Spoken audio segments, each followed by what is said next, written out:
इस देश में शासन अगर निरंकुश हो और फिर विद्रोह की अगर कोई भी चौखट हो तो चोट अगर विद्यार्थी युवाओं की तरफ से मारे जाते हैं तो सब चीज़ विध्वंसक हो जाता है, टूट कर बिखर जाते हैं।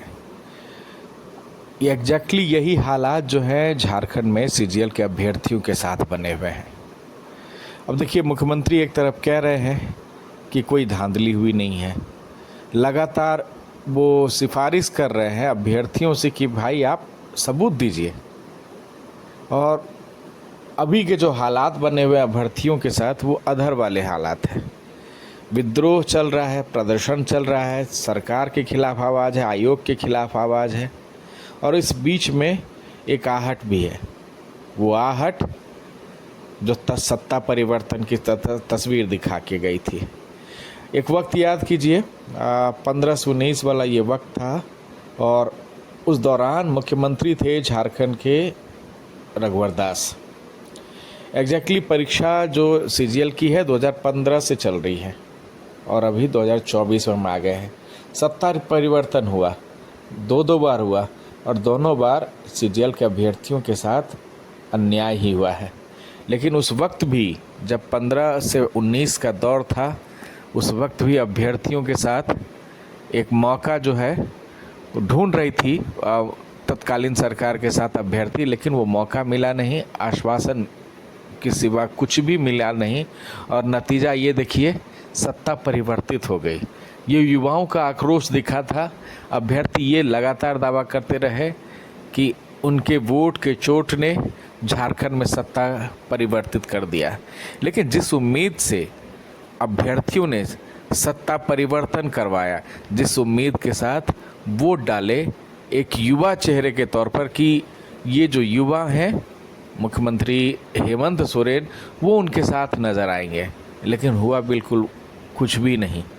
ये अभ्यर्थियों के, मैं बार बार कह रहा हूँ, ये अभ्यर्थियों के आरोप है। और जितनी आस लगाए हुए थे, जितनी उम्मीद हेमंत सोरेन से लगाए हुए थे, वो चीज़ पूरी नहीं हुई।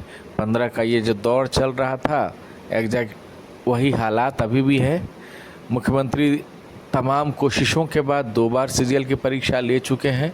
आयोग सख्त रूप से परीक्षा ले चुका है, लेकिन नतीजा यही है कि आयोग के दफ्तर के बाहर और ये शोर जो है अभ्यर्थियों के मुख्यमंत्री हेमंत सोरेन के दरवाजे तक भी पहुंच चुकी है। और अब की शोर में फिर वही गूंज है, विद्रोह की गूंज है कि तख्त पलट होगी, तख्ता पलटा जाएगा। लेकिन कब तक उम्मीद और आश्वासन के सहारे जैसे सीजीएल के अभ्यर्थी जीते रहेंगे। 2 बार परिवर्तन हो गया चेहरा, 2 बार चेहरे दिखे, लेकिन नतीजा जो है अब तक 9 सालों में कुछ भी अभ्यर्थियों के सामने नहीं आया। इसलिए इस बार फिर ये अभ्यर्थी चेताने लगे हैं मौजूदा सरकार को कि भाई आप देख लीजिए, क्योंकि वो बार बार अब मानेंगे नहीं। क्योंकि अब उनका अधिकार चंद दिनों में झारखंड में जैसे विधानसभा चुनाव की घोषणा होगी, वो अधिकार जो है एक युवा के पास आ जाएगा, एक वोटर के पास आ जाएगा। फिर वोट की चोट होगी, फिर न पक्ष देखा जाएगा न विपक्ष देखा जाएगा। अभ्यर्थी हो या जो भी लोग हों, फिर से अपने मनमाफिक, अपने आश्वासन जिन्होंने दिया, जिन्होंने एक सशक्त नीति बनाने की बात कही, उन्हें चुनेंगे। इसलिए वक्त अभी भी है। अभ्यर्थी ये कह रहे हैं कि वक्त है, एक सशक्त तरीके से एक सीजीएल की परीक्षा को रद्द कर दीजिए और एक अच्छे तरीके से एक बेहतर माहौल में सीजीएल की परीक्षा ले ली जाए। और एक उदाहरण के साथ, रघुवर दास के उस उदाहरण के साथ हेमंत सरकार को ये अभ्यर्थी एक अपील भी कर रहे हैं कि प्लीज